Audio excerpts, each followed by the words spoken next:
Hello my dear friends, my name is Kirti सागर।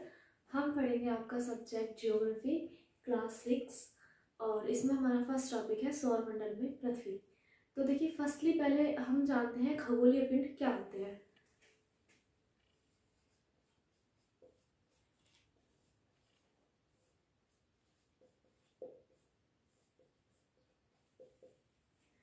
तो देखिए, कभी जब हम आसमान में ऊपर की तरफ देखते हैं रात के समय, तो हमें बहुत सारे जो है चमकती हुई चीज़ें दिखाई देती हैं। तो उसमें जितनी भी चमकती हुई चीज़ें दिखाई देती हैं जो रात के समय आसमान में चमकते हैं, वो क्या होते हैं? आपके खगोलीय पिंड। उनमें से होते हैं एक तारे। तारे या तारा क्या होते हैं?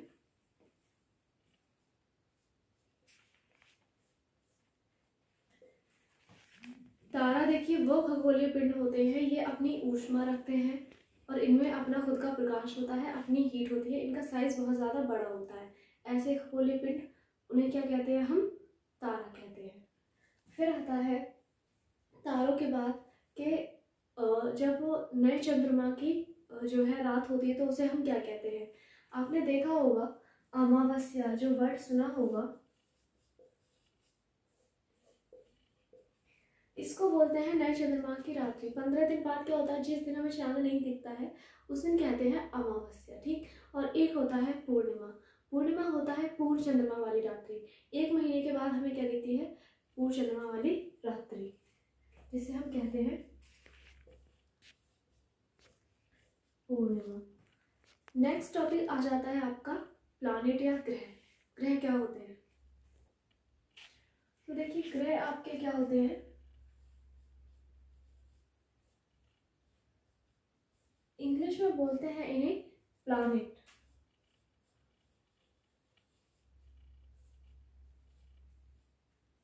देखिए, हम पढ़ चुके हैं कि ऐसे खगोलीय पिंड जो रात के समय आसमान में चमकते हैं वो खगोलीय पिंड होते हैं। तारों के बारे में भी हम पढ़ चुके हैं, रात के समय ये खुद से चमकते हैं, इनमें खुद का प्रकाश होता है और ये बहुत बड़ी मात्रा में ऊष्मा जो है उत्सर्जित करते हैं। ग्रह क्या होते हैं? देखिए, ये भी रात को आसमान में चमकते हैं, लेकिन इनका खुद की जो है प्रकाश इनमें नहीं होता है। इनमें जो क्या होता है, ये जो आपके खगोलीय पिंड दूसरे थे जैसे तारे, उनके प्रकाश से प्रकाशवान होते हैं, ठीक। ये कोई जब इनके पास हीट ही नहीं है या ऊष्मा नहीं है तो ये उत्सर्जित भी नहीं करते हैं, उन्हें हम कहते हैं ग्रह। पृथ्वी भी हमारा एक ग्रह है। देखिए, ग्रह क्या होते हैं आपके? 8 ग्रह अब तक जो है पाए गए हैं। वैसे तो 9 ग्रह थे पहले, लेकिन प्लूटो को क्या किया, 2006 में ग्रह की श्रेणी से निकाल दिया और 9वें ग्रह में उसको रख दिया गया। तारों के ऊपर आ जाते हैं थोड़ा। देखिए, सूर्य भी हमारा क्या है? एक तारा है। अभी हमसे इतने छोटे क्यों दिखाई देते हैं तारे? क्योंकि इनकी जो दूरी है वो बहुत ज़्यादा है, किससे? पृथ्वी से। तो इसलिए तारे हमें छोटे दिखाई जाते हैं। बहुत सारे ऐसे तारे हैं जो सूर्य से भी बहुत ज़्यादा बड़े हैं। तो देखिए, अब हम थोड़ा ग्रह और सूर्य के बीच में जो संबंध है उसके बारे में थोड़ा पढ़ लेते हैं। तो देखिए, पहले हम पढ़ते हैं थोड़ा सौरमंडल को। जैसे ये वर्ड है सौरमंडल, इसको डिफाइन करते हैं। सौरमंडल हमारा क्या होता है? सूर्य और उसके आसपास के प्लानेट, खगोलीय पिंड या जो भी, उसमें उल्का पिंड भी आ जाते हैं, आपके क्षुद्र ग्रह भी आ जाते हैं, ये सारे मिलकर क्या है? एक कक्षा में रहते हैं और उसे हम कहते हैं सौरमंडल। सौरमंडल एक परिवार जैसा है और उसका मुखिया कौन है? सूर्य। तो देखिए, ये हमारा जैसे सन है, ये क्या है? हमारा सन, ठीक। हमें पता है सूर्य क्या है? एक तारा है। उसके बाद जो ग्रह होते हैं वो इलिप्टिकल कक्षा में सूर्य की जो है परिक्रमा करते हैं। तो पहला जो ग्रह है जो कक्षा में है वो है आपका बुध। बुध देखिए, सूर्य के सबसे नजदीक का तारा है। 88 दिन में क्या करता है ये? अपना जो अब इसका परिक्रमण काल है वो 88 दिन होता है। परिक्रमण काल किसको कहते हैं? जब कोई चीज सूर्य के जो है चारों तरफ चक्कर काट के आती है तो उसे कहते हैं उसका परिक्रमण काल, और जब वो अपने अक्ष पे घूमता है तो उसको कहते हैं घूर्णन काल। परिक्रमण काल है इसका कितना? 88 दिन। और घूर्णन कितना है इसका? 59 डेज। तो ये देखिए, हमारा क्या है? बुध का 59 डेज जो है घूर्णन काल है, और 88 दिन क्या है इसका? परिक्रमण काल। अब हम देखते हैं ये जो जितने भी ग्रह पढ़ रहे हैं वो सूर्य से बढ़ती हुई दूरी के क्रम के अनुसार है। बुध के बाद आता है हमारा शुक्र। ये इनकी कक्षा ऐसी ही होती है इलिप्टिकल, बस हमें समझाने के लिए थोड़ा सा इसको बढ़ा रहे हैं। शुक्र देखिए क्या होता है, सबसे चमकीला ग्रह भी इसको कहते हैं। ये सेपर साइज में पृथ्वी के बराबर होता है, तो इसे पृथ्वी की बहन भी कहते हैं। सांझ के समय ये दिखता है तो इसे सांझ का तारा भी कहा जाता है। भोर के समय भी ये दिखता है तो ये भोर के तारा भी इसको कहा जाता है। पृथ्वी के समान ही इसका आकार है, इस वजह से इसे क्या कहते हैं, पृथ्वी की बहन भी कहा जाता है। तो जो सबसे चमकीला ग्रह भी ये है और सबसे गर्म ग्रह भी ये है। ये सबसे गर्म ग्रह क्यों है, क्योंकि इसका जो वायुमंडल है उसमें 95% CO2 है। CO2 आपको पता है गर्म गैस होती है और क्या कहती है, किसी भी चीज़ को गर्म रखने के लिए ये बहुत ज़्यादा ज़रूरी होती है। हमारी पृथ्वी पे भी ग्लोबल वार्मिंग CO2 की वजह से बढ़ रहा है, क्योंकि CO2 जो जितनी है उससे ज़्यादा बढ़ रही है, तो हमारे ग्रह पे ग्लोबल वार्मिंग की कंडीशन आ गई है। सबसे गर्म ग्रह क्या होता है, हमारा शुक्र होता है। इसका जो घूर्णन काल है देखिए वो है इसका 243। क्या है, घूर्णन काल 243 डेज। 243 दिन में क्या होता है, ये अपने अक्ष पे एक चक्कर घूम के पूरा करता है। और 255 दिन है इसका परिक्रमण काल। 255 दिन इसका परिक्रमण काल है, 243 दिन इसका घूर्णन काल है। एक चीज और, ये इकलौता ऐसा ग्रह है जो सबसे जो है ज्यादा टाइम लेता है घूर्णन काल, जिसका घूर्णन काल सबसे ज्यादा है। और सारे ग्रह जो है वो इससे कम टाइम लेते हैं अपने अक्ष पे एक चक्कर लगाने में। तीसरा ग्रह है हमारा पृथ्वी।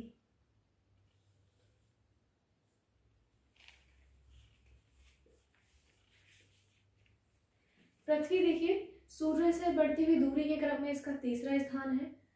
पृथ्वी के बारे में हम थोड़ा सा जैसे कि पढ़ ही चुके हैं कि इसका शुक्र ग्रह है, उसके इस तरह ही इसका जो है शेप है। इसकी शेप देखिए, जब हम छोटे थे तो हमें पढ़ाया जाता है पृथ्वी गोल है गोल है गोल है। जब थोड़े बड़े होते हैं उसके बाद पढ़ाया जाता है पृथ्वी गोला होकर के थोड़ी सी चपटी है। अब जो एक्चुअल शेप है पृथ्वी की वो है जियोइड। ठीक, और जियोलॉजी क्या होता है, पृथ्वी का अध्ययन, वो हम जियोलॉजी के अंतर्गत करते हैं।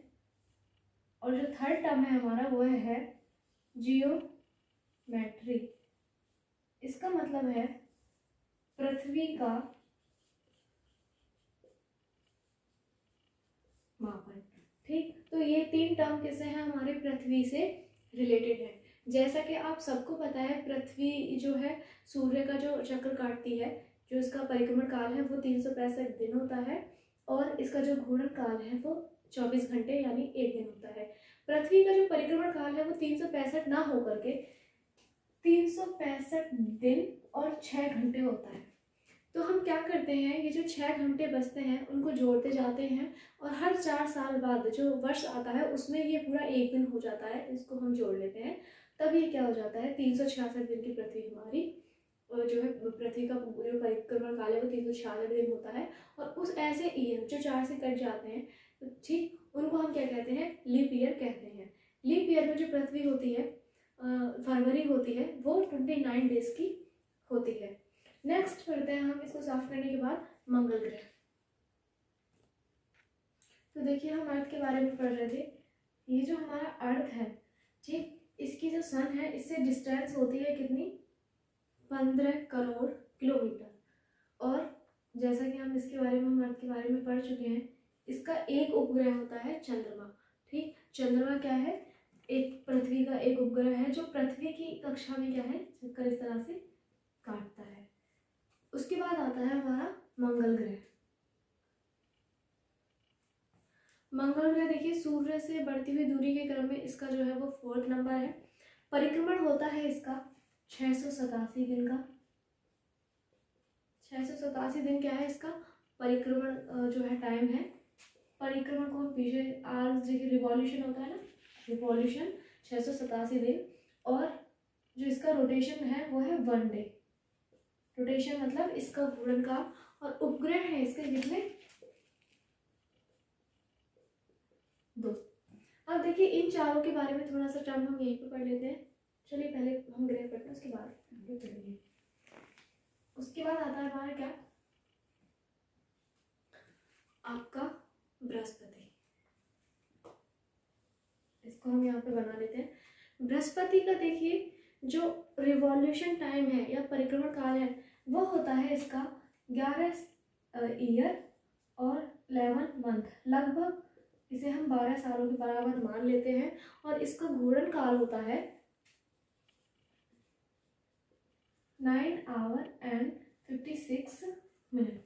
ठीक, 9 घंटे 56 मिनट का इसका घूर्णन काल होता है।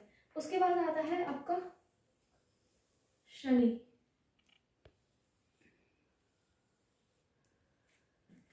शनि के देखिए ये क्या है, इसकी जो है छल्ले जो है इसकी चारों तरफ होते हैं शनि के। इसका जो परिक्रमण काल है वो होता है 29 साल। 29 साल क्या है इसका परिक्रमण काल है, और इसका घूर्णन पीरियड या घूर्णन काल है इसका 10 आवर 40 मिनट, 10 घंटे 40 मिनट। उसके बाद आता है हमारा यूरेनस। इसको हम यहाँ पे यूरेनस को दर्शा देते हैं। यूरेनस देखिए सूर्य से बढ़ती हुई दूरी के क्रम में 7वें नंबर पे है। इसका जो रिवॉल्यूशन टाइम है वो होता है लगभग 84 साल, मतलब सूर्य का एक चक्कर काटने के लिए इसको 84 साल में टाइम लगता है। घूर्णन है अपने अक्ष पर घूमने का जो टाइम है इसका वो है इसका 17 आवर 14 मिनट समथिंग। उसके बाद आता है आपका क्या, नेपच्यून। उसको हम यहाँ पे जो है शो कर लेते हैं। नेपच्यून का देखिए क्या है, इसका परिक्रमण काल है इसका 164 दिन, और इसका घूर्णन काल है 16 आवर 7 मिनट अप्रोक्सीमेट। अब देखिए आपने एक चीज नोटिस की होगी कि जो स्टार्टिंग के जो 4 ग्रह हैं कौन कौन से, आपका मरकरी मतलब Budh, Mercury, Venus, Earth and Mars, ये चारों आपके क्या है सूर्य के आंतरिक ग्रह कहलाए जाते हैं। और ये किससे बने हैं, आपके रॉक से या चट्टानों से, ठीक, ठोस चट्टानों से ये निर्मित हुए हैं, इसलिए इनको क्या कहते हैं, आंतरिक ग्रह। मंगल के बाद ये जो आपका Brihaspati, Shani, Uranus and Neptune, ये चारों आपके क्या कहलाए जाते हैं, बाह्य ग्रह, ठीक। और ये किसके बने होते हैं, मोस्टली धूल और गैसों के ये बने होते हैं। ये बहुत हल्के ग्रह भी आप इनको कह सकते हैं, इनमें से किसी का घनत्व बहुत ज़्यादा कम है। उसके बाद देखिए आता है मंगल और बृहस्पति। मंगल और बृहस्पति की कक्षा के बीच में एक पट्टी पाई जाती है।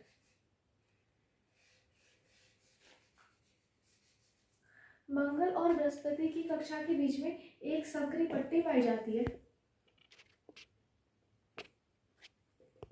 इस पट्टी को हम कहते हैं क्षुद्र ग्रह पेटी। इसको क्या कहा जाता है, क्षुद्र ग्रह पेटी। यहाँ पे क्या होता है, क्षुद्र ग्रह तो सूर्य का चक्कर काटते हैं, इसीलिए इसे कहते हैं क्षुद्र ग्रह पेटी। बहुत सारे उनका पिंड क्षुद्र ग्रह, छोटे छोटे पत्थर जो भी और इकाइयाँ हैं वो एक कक्षा में घूमती हैं, तो उनको जो इस क्षुद्र ग्रह पेटी से अंदर के ग्रह हैं उनको आंतरिक ग्रह कहा जाता है, और जो इस क्षुद्र ग्रह पेटी के बाहर के ग्रह हैं उनको बाह्य ग्रह कहा जाता है। क्षुद्र ग्रह के बारे में जैसे पता चल गया, इन ग्रहों और क्षुद्र ग्रहों के अतिरिक्त भी कुछ और चीजें हैं जो सूर्य का चक्कर काटती हैं, उनमें से एक है उल्का पिंड।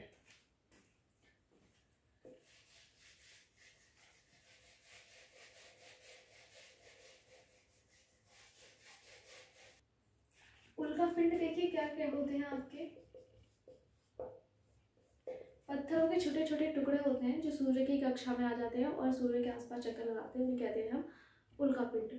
उपग्रह क्या होते हैं, जैसे बाकी ग्रह सूर्य का चक्कर लगाते हैं वैसे ही उपग्रह क्या लगाते हैं, अपने ग्रह के चारों ओर चक्कर लगाते हैं। शनि और बृहस्पति के बहुत ज़्यादा जो है उपग्रह पाए जाते हैं। उसके बाद आता है आपका सोल। सोल वर्ड देखिए किस लिए यूज होता है। प्राचीन पौराणिक कथाएं हैं उनमें सूर्य देवता को सोल कहा गया है। ठीक, आर्यभट्ट ने पहले ही बता दिया था कि जो पृथ्वी है वो अपने अक्ष पे झुकी रहती है और वो अपने अक्ष पे घूर्णन करती है। और जो इसमें एक टर्म रह गया है प्लूटो के बारे में आपको मैं बता चुकी हूँ। 2006 में जो इंटरनेशनल आपका अंतर्राष्ट्रीय खगोलीय संगठन है उसने क्या किया, प्लूटो को 2006 में ग्रह से निकाल के बौने ग्रह में निकाल दिया। बौने ग्रह में क्यों निकाला, उसके पीछे रीज़न ये था कि ये अगर किसकी है, नेपच्यून की जो कक्षा है, तो प्लूटो क्या करता था, नेपच्यून की कक्षा को, जैसे इनका अपना एक इलिप्टिकल पाथ होता है तो प्लूटो इसके इलिप्टिकल पाथ में भी आ जाता था। इसकी जो कक्षा है इसमें कभी कभी वो घुस जाता था। इसकी वजह से क्या किया, प्लूटो को जो है ग्रह की श्रेणी से बाहर कर दिया गया और उसे बौने ग्रह की श्रेणी में रख दिया। जैसे UV313 है और सिरस है, ठीक, इनके साथ। चंद्रमा, अगर ये हमारी पृथ्वी है और अगर ये चंद्रमा है जो इसका चक्कर लगा रहा है, इसके बीच की डिस्टेंस है 3,84,000 किलोमीटर। ये हम सब जानते हैं चंद्रमा क्या है, पृथ्वी का इकलौता उपग्रह है और इसका जो आकार है वो पृथ्वी के आकार का 1/4 है। तो यहाँ पे आपका सौरमंडल में पृथ्वी जो टॉपिक है वो कंप्लीट होता है। नेक्स्ट टॉपिक पढ़ेंगे हम ग्लोब, अक्षांश एवं देशांतर।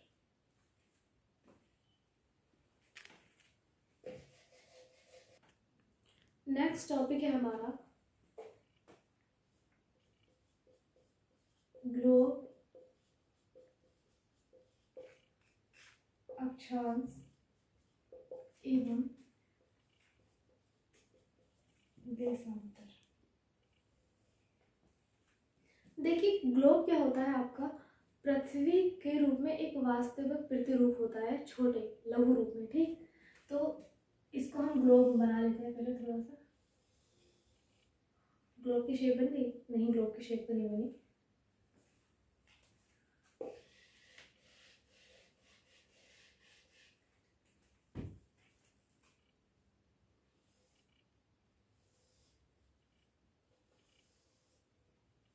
ये इसे हम मान लेते हैं ग्लोब, इससे ज़्यादा अच्छा ग्लोब मैं नहीं बना सकती।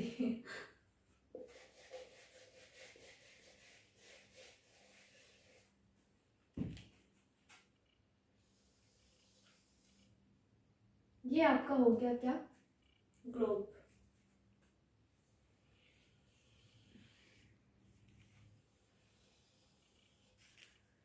देखिए तो जैसे कि हम पढ़ेंगे इसमें ग्लोब क्या होता है हम बता चुके हैं। लघु रूप में पृथ्वी का एक वास्तविक प्रतिरूप होता है। जो जो पृथ्वी पे जगह है वो ग्लोब में दर्शाई गई होती है, लेकिन छोटे रूप में।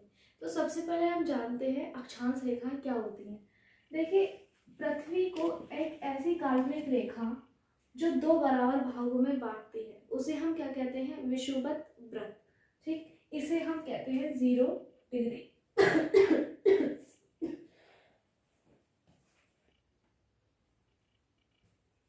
तो देखिए 0 डिग्री क्या होती है, या इसको बोलते हैं विषुवत वृत्त या विषुवत रेखा। पृथ्वी को तो समान भागों में बांटती है। इसके ऊपर जो भाग है वो उत्तरी गोलार्ध कहलाता है और इसके नीचे जो भाग है वो दक्षिणी गोलार्ध कहलाता है, ठीक। इसको हम कहते हैं विषुवत रेखा, विषुवृत्त रेखा। इनका देखिए क्या है, ये काल्पनिक रेखा है, पृथ्वी पर वास्तविक में ऐसी कोई रेखा नहीं है। उसके बाद आता है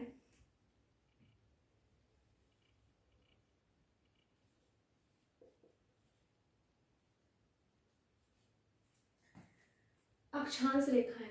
विषुवत वृत्त के समांतर जो वृत्त है, ठीक, या विषुवत रेखा के समांतर जो रेखाएं हैं उनको कहा जाता है अक्षांश रेखाएं। तो देखिए 23.5 डिग्री नॉर्थ है उसको कहते हैं हम कर्क रेखा,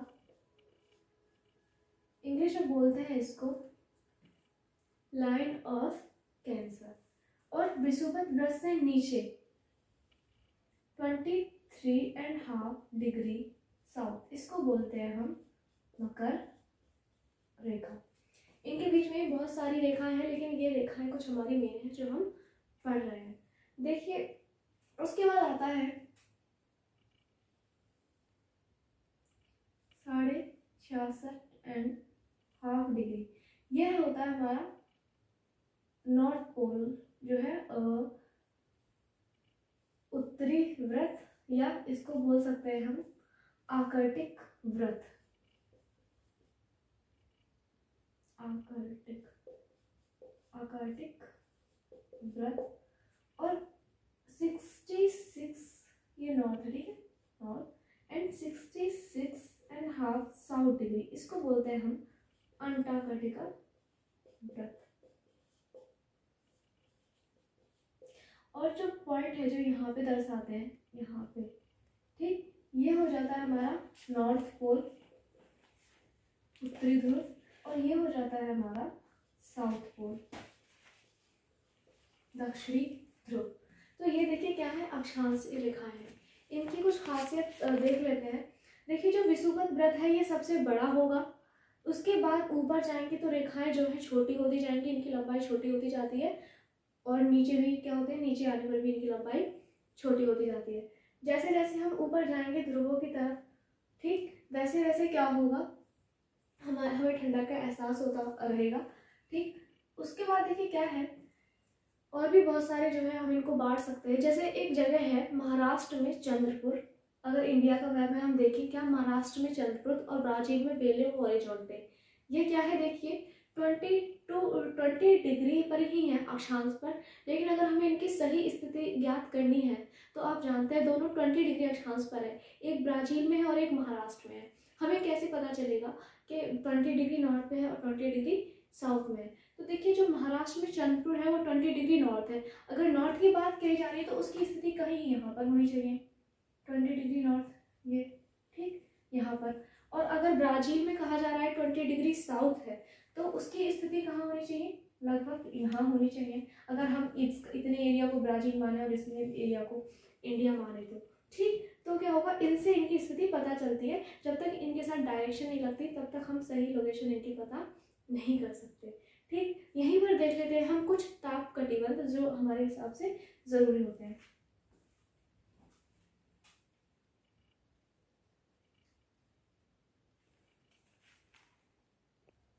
यहाँ पे देख लेते हैं हम पृथ्वी के ताप कटिबंध।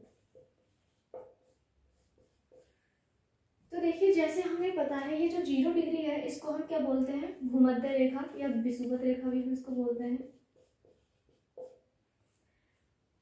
सूर्य जो होता है देखिए वो 23.5 साउथ से 23.5 नॉर्थ तक जो है वर्ष में एक बार जो है दिन के ऊपर, सिर के ऊपर सीधा रहता है, ठीक। कह सकते हैं आप कर्क रेखा से मकर रेखा के बीच में सूर्य सीधा जो है आता है, ठीक। तो इसको हम कहते हैं दोनों को उष्ण कटिबंध क्षेत्र, ठीक। ये भी उष्ण कटिबंध है और ये भी उष्ण कटिबंध है, उष्ण कटिबंधीय क्षेत्र। और 23.5 नॉर्थ से 66 डिग्री हाफ एंड नॉर्थ जो होगा। और ऐसे ही क्या है, मकर रेखा से अंटार्कटिका व्रत और कर्क रेखा से उत्तरी व्रत, इन दोनों के जो बीच का कटिबंध आता है, यहाँ पे जो थोड़ा सा ठंडी होने लगती है, ठीक, टेम्परेट जोन आ जाता है। उष्ण कटिबंध को ट्रॉपिक जोन बोलते हैं, उसको बोलते हैं आपका जो है टेम्परेट जोन। हिंदी में बोलते हैं इसको शीतोष्ण कटिबंध।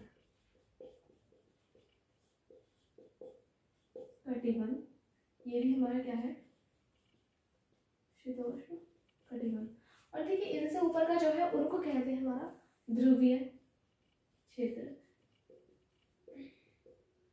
या टुंड्रा, टैगा भी कई जगह बोला जाता है, टुंड्रा, ठीक। लेकिन उष्ण कटिबंध से थोड़ा फ्रिज्ड जोन, ठीक, ध्रुवीय इसको बोलते हैं फ्रिज्ड जोन। तो ये थे हमारे ताप कटिबंध। इसके बाद हम थोड़ा सा यहीं पे देख लेते हैं देशांतर रेखाएं क्या होती है, उसके लिए हमें इसे थोड़ा साफ करना पड़ेगा। देखिए देशांतर रेखाएं अब थोड़ा सा देख लेते हैं हम।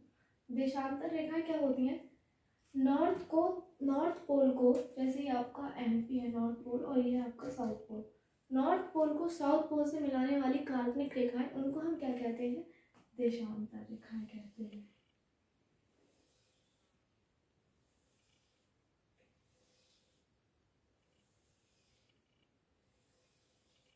ये क्या है हमारी देशांतर रेखाएं। देखिए इनका क्या होता है, ये अर्धवृत्त में होती हैं और इनकी संख्या कितनी होती है 360। और जो इनमें मेन चीज़ होती है कि इनके जो बीच की दूरी है वो अंश में मापी जाती है, और अंश को फिर हम किस में तोड़ते हैं, डिग्री को हम किस में तोड़ते हैं, मिनट में तोड़ते हैं, और मिनट के बाद फिर सेकंड में तोड़ते हैं। अगर हमें किसी जगह की सही लोकेशन निकालनी हो तो हमें ना सिर्फ अक्षांश रेखाओं का मान चाहिए बल्कि देशांतर रेखाओं का भी मान चाहिए। ठीक, जैसे इसका एक एग्जांपल लेते हैं, प्रशांत महासागर में टोंगा द्वीप है, आजकल आपने सुना होगा टोंगा द्वीप बहुत ज़्यादा सुर्खियों में, वहाँ भी ज्वालामुखी की क्रिया हो गई है। ठीक, तो टोंगा द्वीप प्रशांत महासागर में और हिंद महासागर में मॉरिशस द्वीप एक ही अक्षांश पर है, किस पे 20 डिग्री साउथ। जैसे अगर हम इसे प्रशांत महासागर समझे, ठीक, और इसे हम हिंद महासागर समझे, अपनी सहूलियत के लिए हम बांट रहे हैं। ठीक, अगर हम इसे इस एरिया को प्रशांत महासागर समझे और इसको हिंद महासागर समझे तो उनका अक्षांश एक ही है, कितना 20 डिग्री साउथ। तो हम बना लेते हैं यहाँ पे कहीं, अगर हम मान के चलेंगे 20 डिग्री साउथ ये होगा 20 डिग्री साउथ, तो 20 डिग्री साउथ का हिंद महासागर में मॉरिशस द्वीप को यहाँ होना चाहिए, और जो नॉर्थ जो आपका यहाँ प्रशांत महासागर में टोंगा द्वीप है उसको यहाँ पे होना चाहिए। वो इस रेखा पे कहीं भी हो सकता है अगर हमें उसकी देशांतर रेखा पता हो। ठीक, जैसे वो कोई भी हो, तो देशांतर रेखा देखिए यहाँ से कुछ और देशांतर रेखा ये गुजर रही होगी और यहाँ से कोई और देशांतर रेखा गुजर रही होगी। तो हमें एग्जैक्ट लोकेशन किसी चीज़ की तब पता चलती है जब हमें अक्षांश और देशांतर रेखाएं पता हो। जहाँ पे अक्षांश रेखा और देशांतर रेखा दोनों काटती है वही उस जगह की एग्जैक्ट लोकेशन होती है। ठीक, ये अर्धवृत्त होते हैं जैसे कि मैं आपको बता चुकी हूँ पहले। फिर देखिए कि इनको भी जो है बांटा गया है, जैसे 0 डिग्री देशांतर कहाँ से जाती है, जैसे अगर मैं इसे 0 डिग्री मानूं, इसको हम बोलते हैं प्राइम मेरिडियन, प्राइम मेरिडियन या ग्रीनविच रेखा। ठीक सॉरी, या सत्यायाम। तो देखिए 0 डिग्री जो है वो कहाँ से गुजरती है, लंदन के ग्रीनविच से गुजरती है। ठीक, जहाँ पे क्या है राजकीय वेधशाला स्थित है, उस जगह को 0 डिग्री मान लिया गया है। अब जो स्थान 0 डिग्री से अगर ये है इधर को होंगे तो इनके समय में प्लस हो जाता है, और जो ईस्ट में होंगे पूर्व में, और जो स्थान या जो प्लेसेस 0 डिग्री के वेस्ट में होंगे, ठीक इधर होंगे, उनके समय में उतना ही टाइम माइनस हो जाता है। एक एग्जाम्पल के लिए बहुत अच्छा रहता है, जैसे यहाँ पे अगर दिन का 1 बजा है तो हम जैसे ही 1 डिग्री चलेंगे, 1 डिग्री का मान होता है जो है, जैसे ही हम यहाँ पे 15 डिग्री चलेंगे एक देशांतर से दूसरी देशांतर रेखा पर आएंगे तो क्या होगा, उसके टाइम में एक घंटा प्लस हो जाएगा। जैसे अगर यहाँ 1 था तो यहाँ पे क्या हो जाएगा 2, और अगर हम एक देशांतर रेखा पीछे चले तो उसमें -1 हो जाएगा। यहाँ पे कितना था 1, तो यहाँ पे कितना हो जाएगा 12। ठीक, इस तरह से जो है टाइम का डिवाइड किया गया है। उसके बाद होता है इधर से भी 180 जो है डिग्री चलते हैं और उधर से भी 180 डिग्री चलते हैं। ठीक, 180 डिग्री जहाँ पे लाइन है वो ठीक इसके पीछे होगी। ठीक, 180 डिग्री है वो नॉर्थ ईस्ट के लिए भी 180 पूरब और 180 पश्चिम, दोनों रेखाएं एक ही हैं, जिसको कहते हैं हम इंटरनेशनल डेट लाइन। ठीक, इसको क्या कहते हैं हम इंटरनेशनल डेट लाइन। इसको डेट लाइन इसलिए कहते हैं, ये टाइम का जो है डिराइव करती है या डिवाइड करती है टाइम को। टाइम इससे तय होता है तो डेट इससे तय होती है 180 डिग्री से। ठीक, उसके बाद जैसे कि भारत का स्थान, इन जो भारत का मानक समय लिया गया है वो लिया गया है 82.5 डिग्री ईस्ट। भारत का मानक या उत्तर यहाँ से गुजर कर जाता है, और ये कहाँ पे है, इलाहाबाद के नैनी में। ठीक, इलाहाबाद के नैनी या इलाहाबाद से होकर गुजरती है, क्योंकि हम जो है वो ग्रीनविच से 82.5 डिग्री ईस्ट में है, इसलिए भारत का जो मानक समय है वो ग्रीनविच से हमेशा ही +5.3 मिनट, मतलब 5 hour 30 मिनट ज़्यादा रहता है। यहाँ पे आई होप आपको अक्षांश, देशांतर, ग्लोब, ग्रीनविच सारी चीज़ें समझ में आ गई होंगी। अब हम पढ़ेंगे नेक्स्ट टॉपिक, पृथ्वी की गतियाँ।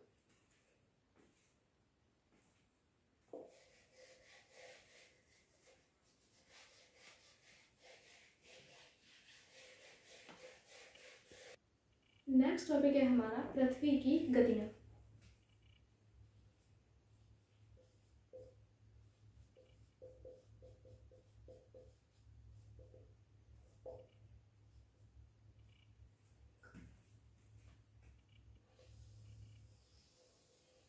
मान लीजिए ये अगर हमारी पृथ्वी है,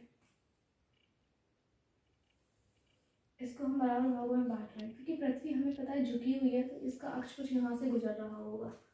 ठीक, पृथ्वी झुकी हुई है अपने अक्ष पर थोड़ी सी, तो ये इसका अक्ष है जो काल्पनिक होता है, ये इसका कक्षीय समतल है। कक्षीय समतल क्या होता है, अगर हम पृथ्वी को दो जगह में बांटे तो उसका जो समतल होता है पृथ्वी पर, उसको हम कक्षीय समतल कहते हैं।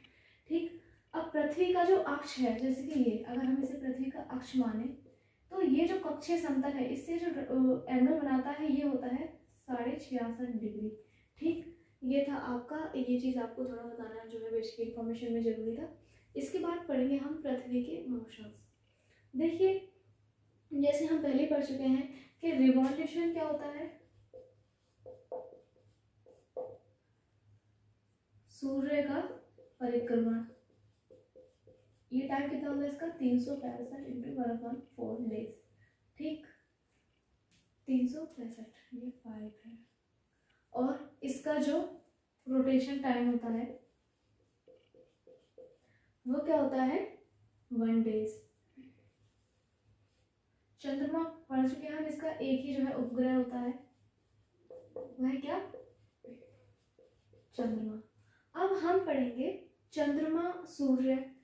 ठीक, पृथ्वी पे देखिए, ये तो आपको पता है पृथ्वी पे दिन और रात क्यों होते हैं। ठीक, जैसे अगर ये कोई रेखा है, ये बीच से हमने इसको बांट दिया। ठीक, तो पृथ्वी का वो आधा हिस्सा जहाँ पर दिन रहेगा और वो आधा हिस्सा यहाँ पे रात होगा। ऐसी लाइन या ऐसा व्रत जो पृथ्वी को दो उन बराबर भागों में बांटता है कि आधे भाग में दिन होता है और आधे भाग में रात होती है, उसे कहा जाता है प्रदीप्ति व्रत।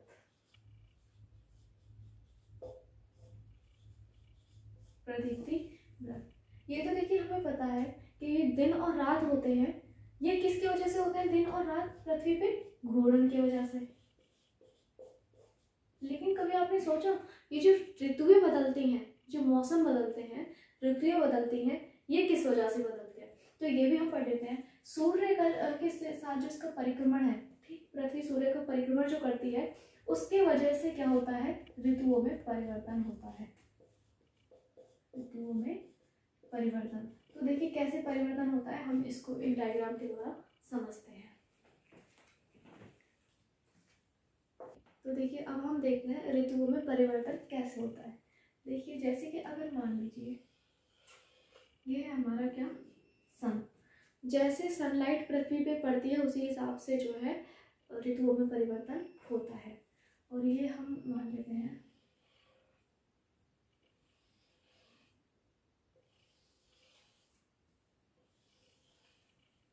ये है हमारी पृथ्वी सूर्य का परिक्रमण करते हुए। ठीक, अब इस पे क्या है, सनलाइट गिर रही है, ये क्या है, सनलाइट जैसे पृथ्वी पर पड़ रही है, ये वो चीज। अब हम पहले ही पढ़ चुके हैं कि परिक्रमण की वजह से क्या होता है, पृथ्वी पर ऋतु परिवर्तन होता है। तो देखिए फर्स्टली क्या होता है आपका, ये जो आपकी डेट है, ये कौन सी है आपकी डेट, 21 मार्च। यहाँ से हम लेकर चलते हैं 21 मार्च। इसमें देखिए क्या होता है, हम इसका विषुवत व्रत भी बना देते हैं साथ में।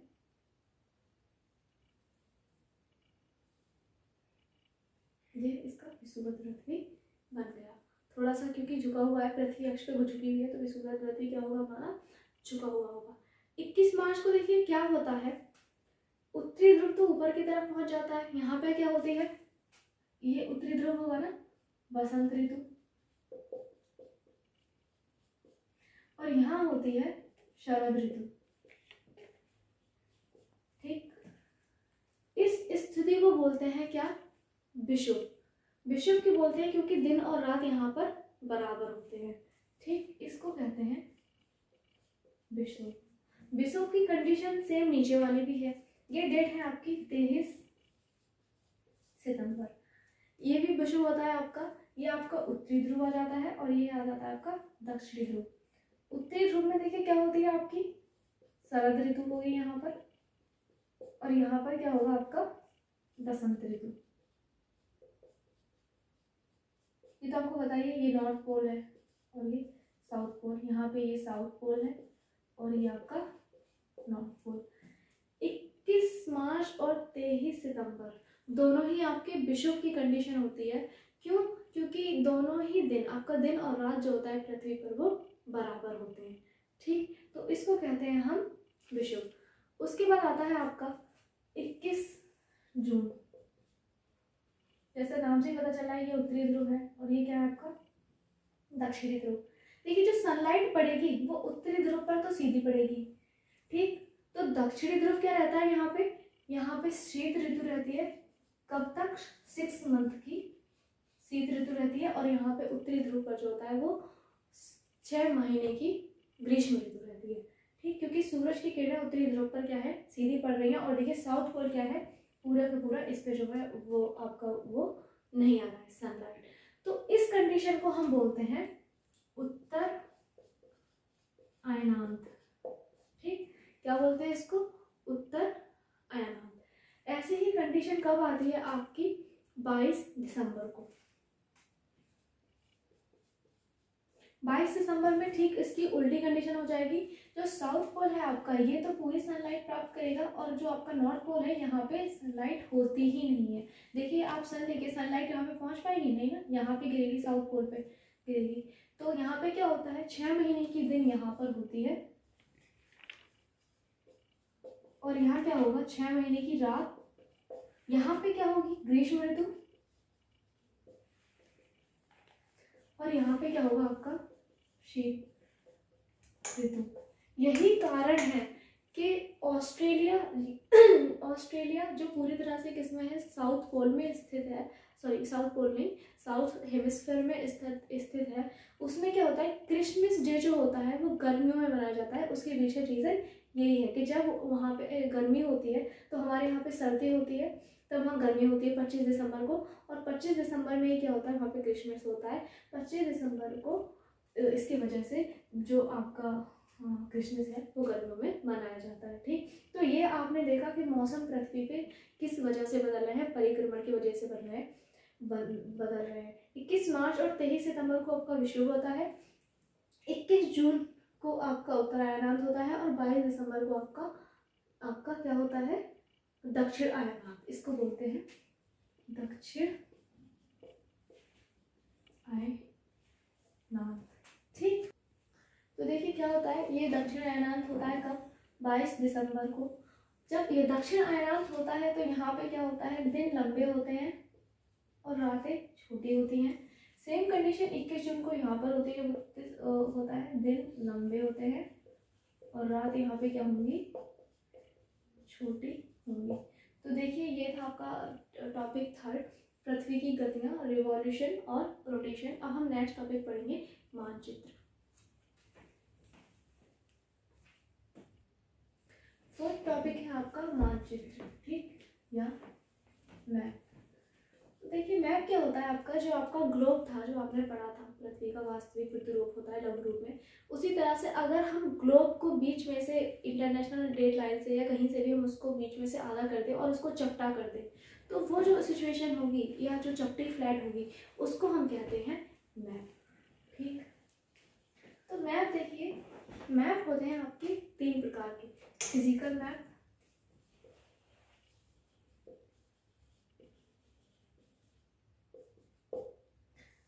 और होते हैं आपके, इनको कहते हैं हिंदी में भौतिक मानचित्र,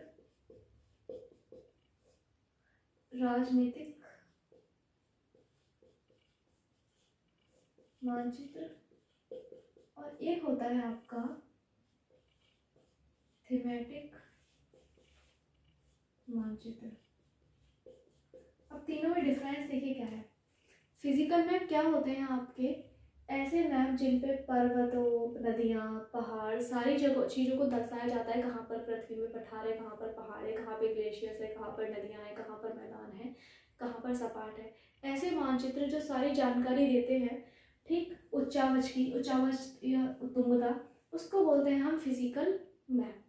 ठीक, उनको राजनीतिक मानचित्र क्या होते हैं, ऐसे मैप जो हमें बताएं कि जैसे अगर ये मैं कहूँ इंडिया का, मैं अगर एक छोटा सा इस तरह से मैप बनाऊँ,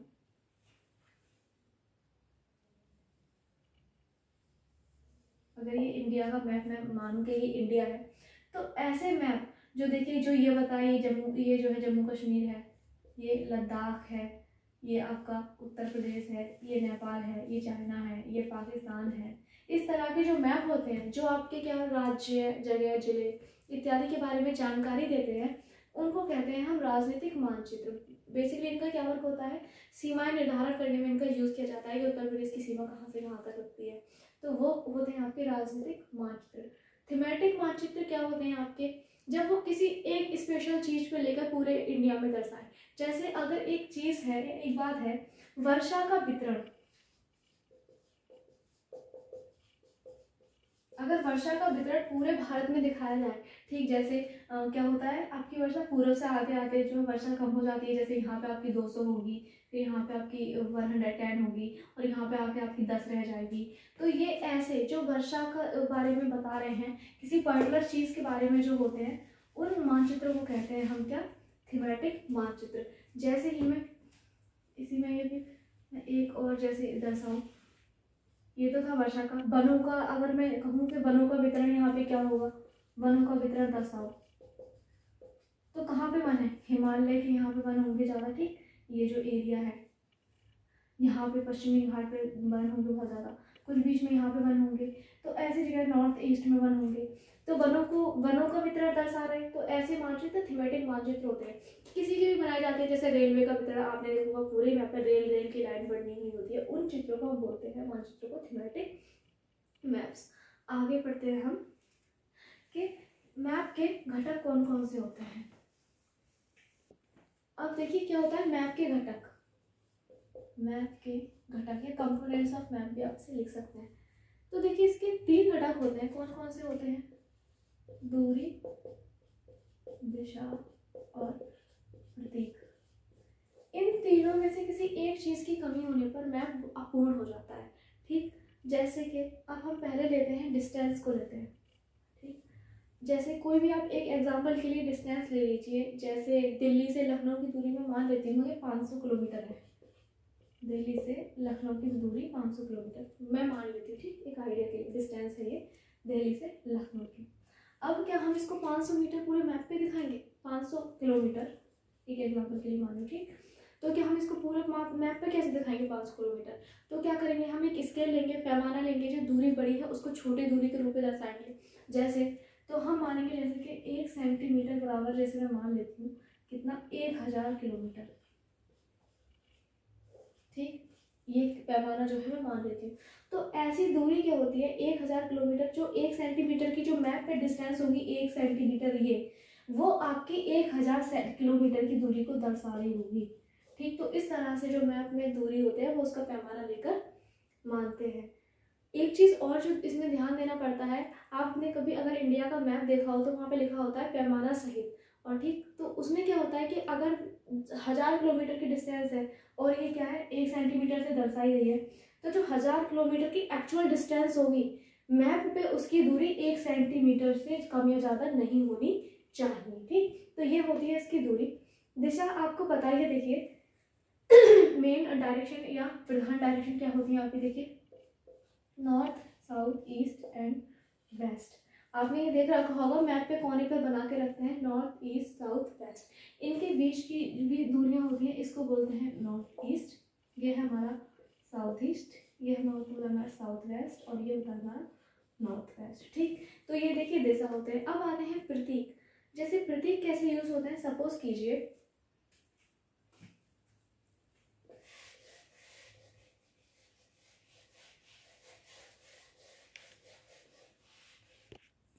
तो देखिए हमारे प्रतीक क्या होते हैं, सिंबल्स। इंटरनेशनली भी कुछ जो है सिंबल और कन्वेंशंस माने गए हैं। जैसे अगर हमें दिखाना हो क्या, इंटरनेशनल लाइन, बॉर्डर, तो ये होगा, देखिए इस तरह से इसको डीप कर देते हैं। नेशनल होती है तो उसको थोड़ा स्लो कर देते हैं इस तरह से, और जब वो जिला सड़क होती है तो उसको इस तरह से दिखा देते हैं, ठीक, जब जिले की तय करते हैं। तो ये तो थे हमारे रोड से कन्वेंशंस, ठीक, रोड के सिंबल्स। फिर आता है कहीं तालाब दिखाना हो तो ऐसे दिखा देंगे, ठीक, उसके अंदर ब्लू कलर भर के। कहीं नदी दिखानी हो तो ब्लू कलर से आपने देखा होगा इस तरह से होगी। झील दिखानी होगी तो भी इसको इस तरह से दिखा देते हैं। ये क्या है आपके पानी के प्रतीक, ठीक, नदी के। पहाड़ होगा तो आपने देखा होगा भूरे रंग से इस तरह का बना देंगे कुछ, ठीक। तो ये क्या है आपके इंटरनेशनल जो है कन्वेंशन से सिंबल्स हैं। इन पे देखिए कुछ कलर्स भी हैं, जैसे जहाँ पे पहाड़ होगा वहाँ पे भूरे रंग का यूज़ होगा, जहाँ पे पानी होगा वहाँ पे ब्लू रंग का यूज़ होगा, जहाँ मैदान होंगे वहाँ क्या हरे रंग का यूज़ होता है, ठीक। तो ये था आपका चैप्टर मैप। नेक्स्ट टॉपिक पढ़ते हैं हम, आइए। टॉपिक है हमारा, देखिए, पृथ्वी के प्रमुख परिमंडल। तो देखिए पृथ्वी के प्रमुख परिमंडल 4 हैं। एक है हमारा भूमंडल, दूसरा है हमारा वायुमंडल। भूमंडल क्या है हमारा, लिथोस्फेयर, वायुमंडल एटमॉस्फेयर, और तीसरा है हमारा जलमंडल, इसको क्या कहते हैं हम, हाइड्रोस्फेयर, और चौथा है हमारा जैवमंडल, ठीक, इसको हम कहते हैं बायोस्फीयर। तो देखिए पृथ्वी पे के जो है वो मेनली इन चीज़ों से मिलकर जो है बनी है। भूमंडल देखिए स्थल जहाँ पे है, पृथ्वी पे जहाँ पे भी स्थल पाए जाते हैं वो क्या है आपका भूमंडल। इसमें भी जो है 2 टाइप से, देखिए पहला है आपका महासागरीय बेसिन, और दूसरा है आपका क्या, महाद्वीप, ठीक। जिन स्थल पर महाद्वीप टिके हुए हैं, ठीक, वो क्या है आपकी महाद्वीप स्थल मंडल है। और जहाँ पे महासागर हैं आपके, ठीक, जो गड्ढे बन गए हैं उन गड्ढों में पानी भर गया, वो है आपके महासागरीय बेसिन। वायुमंडल आपको पता ही है, हमारे चारों ओर वायु का एक आवरण है, 1600 किलोमीटर तक ये जाता है, ये क्या है हमारा वायुमंडल एटमॉस्फेयर। जलमंडल जो हमारे तालाब महासागर है, इसमें किसमें इंक्लूड होते हैं, जलमंडल में, जहाँ पे भी पानी है। जैवमंडल देखिए क्या होता है, जैसे अगर एक हम तीनों का एक बेसिक आइडिया लेते हैं, ये क्या है हमारा, जैसे अगर मैं कहूँ ये जलमंडल है, ये आपका स्थलमंडल है या भूमंडल आप इसे कह सकते हैं, ठीक, और ये क्या है आपका वायुमंडल है। तो हमारा जलमंडल क्या होगा, इन तीनों को मिला दीजिए। ये जो एरिया आ रहा है आपका, जहाँ पे ये तीनों एक दूसरे से इंटर रिलेट कर रहा है, आपस में इंटर रिलेटेड है, ये एरिया होता है आपका जैवमंडल, जिसे हम कहते हैं बायोस्फीयर। मोस्टली जो जीवन होता है वो कहाँ होता है, जैवमंडल पर, ठीक। तो ये क्या थे आपके परिमंडल। अब हम देख लेते हैं 7 महाद्वीप, उनके बारे में थोड़ा थोड़ा बेसिक इंफॉर्मेशन।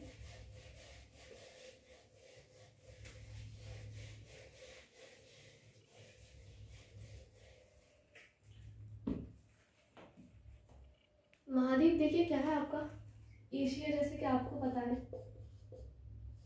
एशिया क्या है हमारा फर्स्ट लार्जेस्ट महाद्वीप है ये, ठीक। 1/3 क्षेत्रफल पे है, जितना भी एरिया है हमारा पृथ्वी का, उसके 1/3 भाग पर एशिया महाद्वीप है। कर्क रेखा इससे होकर गुजरती है और ये पूरी तरह पूर्वी गोलार्ध में पाया जाता है। फिर आता है यूराल पर्वत। अगर देखिए ये एशिया महाद्वीप है, अगर ये यूरेशिया है पूरा, मैं इसे यूरेशिया मानूं, यूरेशिया क्या, यूरोप महाद्वीप और एशिया महाद्वीप को मिला के जो एक प्लेट बनती है उसको कहते हैं हम यूरेशिया। तो यूराल पर्वत इस तरह से है, ये यूराल पर्वत के इधर यूरोप है और इधर एशिया। तो यूराल पर्वत एशिया को यूरोप से अलग करता है। आपको पता ही है इससे कौन सी रेखा गुजरती है, कर्क। भारत भी एशिया महाद्वीप में स्थित है। फिर आता है हमारा अफ्रीका, सेकेंड लार्जेस्ट महाद्वीप है ये। इससे देखिए अफ्रीका महाद्वीप से तीनों रेखाएं 0 डिग्री मतलब भूमध्य रेखा, 23.5 डिग्री साउथ मतलब मकर रेखा, 23.5 नॉर्थ, ये तीनों रेखाएं हमारी एशिया महाद्वीप से होकर गुजर कर जाती हैं। इसकी देखिए सबसे बड़ी लंबी नदी जो है नील नदी, वो एशिया महाद्वीप में ही स्थित है। सवाना घास का मैदान जो बहुत ज़्यादा फेमस है वो भी किसमें है, एशिया महाद्वीप में स्थित है। थर्ड पढ़ते हैं, थर्ड लार्जेस्ट महाद्वीप।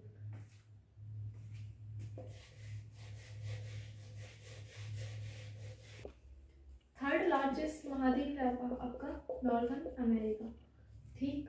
इससे देखिए क्या है, थर्ड लार्जेस्ट आपका महाद्वीप है और क्या है ये, दक्षिण अमेरिका से क्या है, एक पतले संकरे स्थल संधि से जुड़ा हुआ है, ठीक, जिसे कहते हैं पनामा स्थल संधि।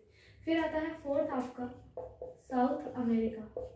साउथ अमेरिका देखिए क्या है, ये पूरी तरह से आप कह सकते हैं दक्षिणी गोलार्ध में है, थोड़ा सा पार्ट इसका जो है ऊपर है जो है कर्क रेखा से, तो थोड़ा सा पार्ट इसका उत्तरी गोलार्ध में आ जाता है। ये भी क्या है, जैसे साउथ अमेरिका और नॉर्थ अमेरिका पनामा स्थल संधि से आपस में जुड़े हुए हैं। बस विश्व की जो सबसे बड़ी नदी है अमेजन, वो इससे होकर गुजरती है, ठीक। और अमेजन आपको पता है इन्हें पृथ्वी के बहुत बड़े वर्षावन है, इन्हें पृथ्वी के फेफड़ों की संज्ञा भी प्राप्त है। और एंडीज जो पर्वत श्रृंखला है वो इससे होकर गुजरती है। फिर फिफ्थ आ जाता है आपका क्या, यूरोप। यूरोप देखिए आपका ऑल्पस पर्वत जो श्रृंखला है वो यूरोप में है, 46 कंट्री इसके अंदर आती है और आर्कटिक वृत्त इससे होकर गुजरता है। उसके बाद आता है आपका अंटार्कटिका या दक्षिणी महाद्वीप। देखिए यहाँ पे कोई भी मानव निवास नहीं है, यहाँ ये पूरी तरह सफेद बर्फ की चादर से जो है लिपटा हुआ है। यहाँ पे शोध संस्थान है, जैसे भारत का है मैत्री, दक्षिण गंगोत्री, मैत्री अब शायद बंद हो चुका है, नया है भारती, ठीक। और सिक्स्थ महाद्वीप जो है आपका सेवंथ, वो है आपका ऑस्ट्रेलिया। ऑस्ट्रेलिया आपका छोटा महाद्वीप है सबसे, जिसे प्रायद्वीपीय महाद्वीप भी कहते हैं, ठीक, क्यों, क्योंकि ये पूरा जो है वो जल से कवर है और सबसे छोटा महाद्वीप है, पूरी तरह से दक्षिणी गोलार्ध में स्थित है। अब हम पढ़ेंगे महासागरों के बारे में।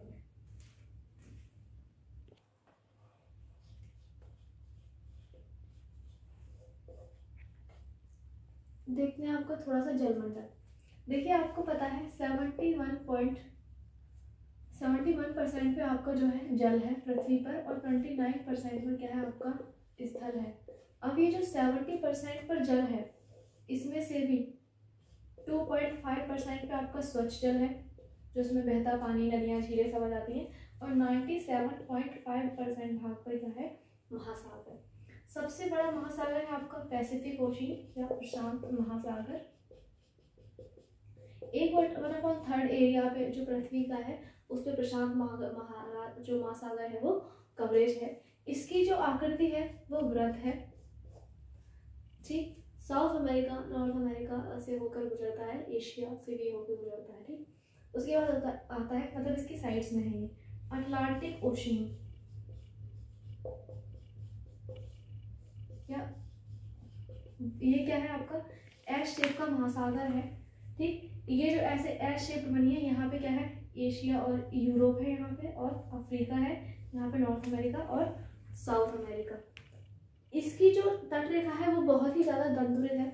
दंतुरित मतलब इस तरह से उबड़ खाबड़, तो ये पोर्ट के लिए बहुत अच्छी जगह है। यहाँ पे जो है बहुत ही अच्छे पोर्ट रुकते हैं, बहुत ही अच्छे जो नेचुरल बंदरगाह हैं वो यहाँ पे पाए जाते हैं।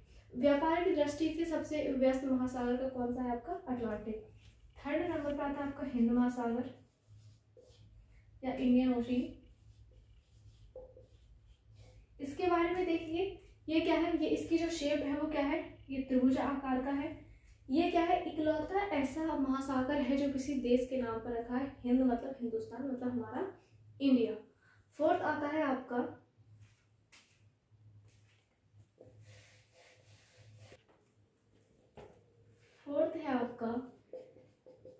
दक्षिणी महासागर, ठीक।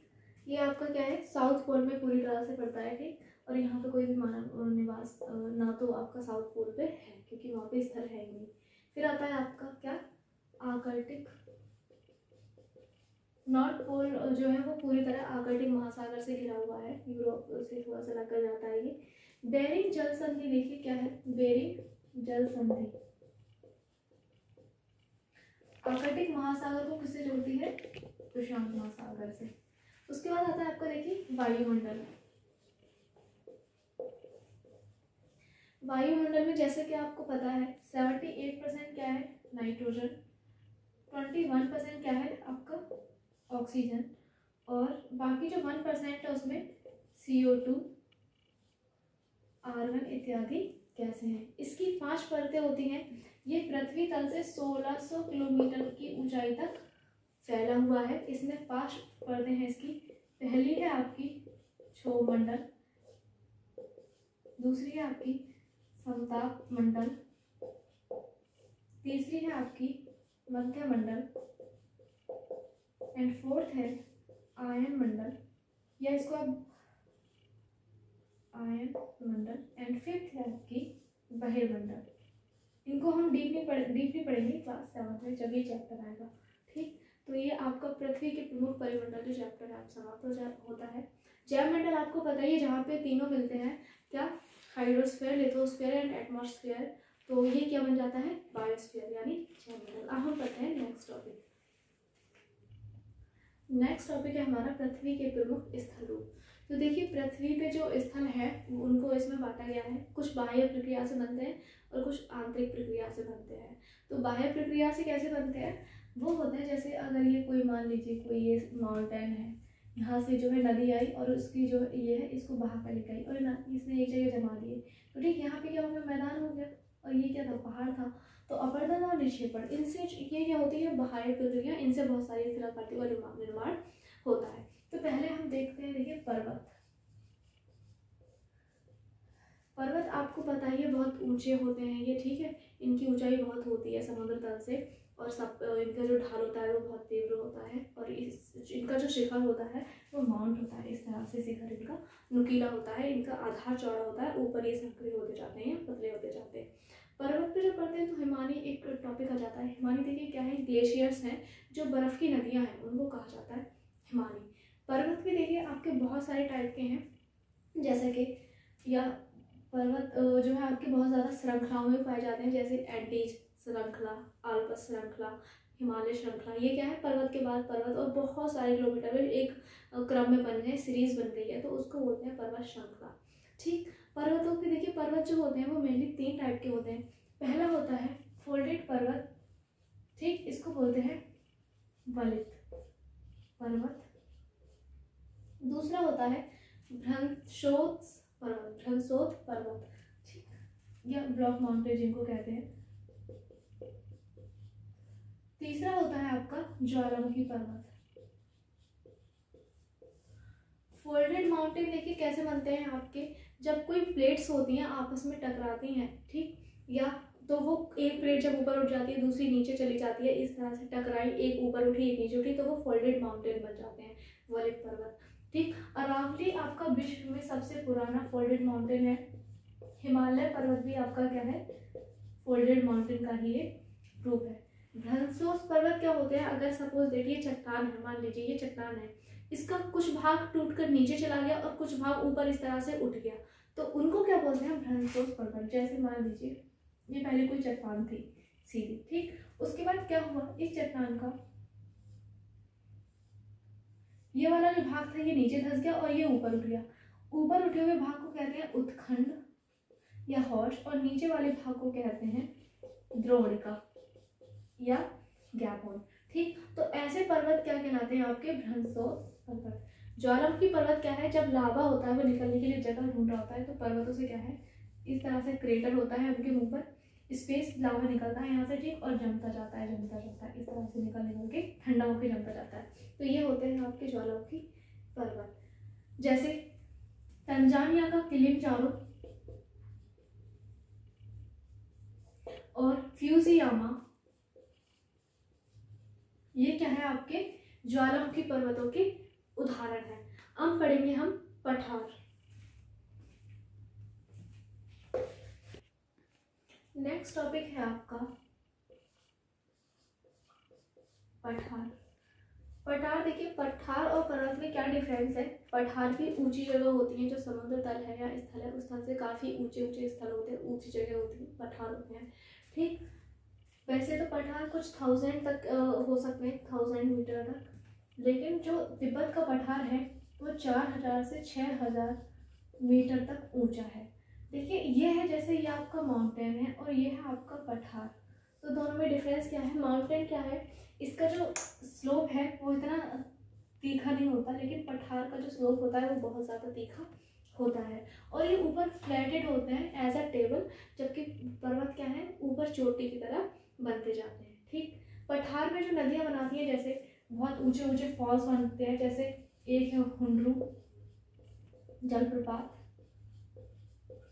ये कहाँ है आपका स्वर्ण रेखा नदी पर, और एक है आपका जोग शरावती नदी पर, ये कहाँ पे आपका कर्नाटक।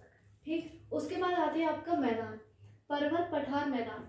मैदानों का निर्माण कैसे हुआ होगा, जब पर्वतों से निकलने वाली नदियां होंगी, सोचो ये नदी है कोई, ये आ रही है, ये जब पर्वतों से तीव्र ढलान से कट कट कर आती है तो अपने साथ बहुत ज़्यादा सिल्ट मिट्टी रॉक्स के जो है टुकड़े ले आती हैं।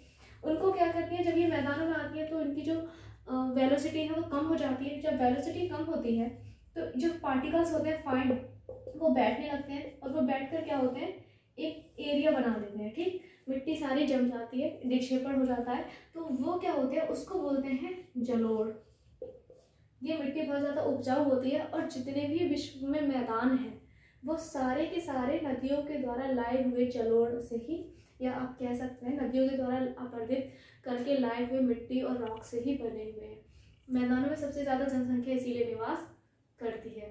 ठीक, मैदान जो होते हैं बेसिकली ये मेन सी लेवल से आपका, मेन सी लेवल मतलब समुद्र तल।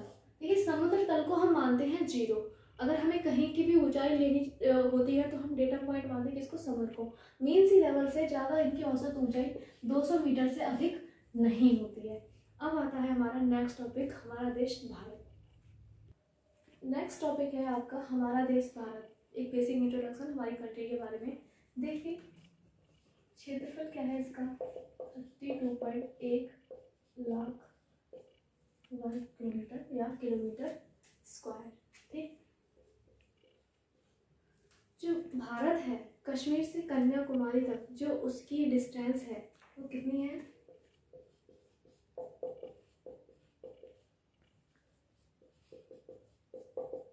3200 किलोमीटर। यहाँ पे एक छोटा सा मैप बना देते हैं, उसके बाद हम दिखा देंगे। तो ये सब हो गया, ये आपका भारत है।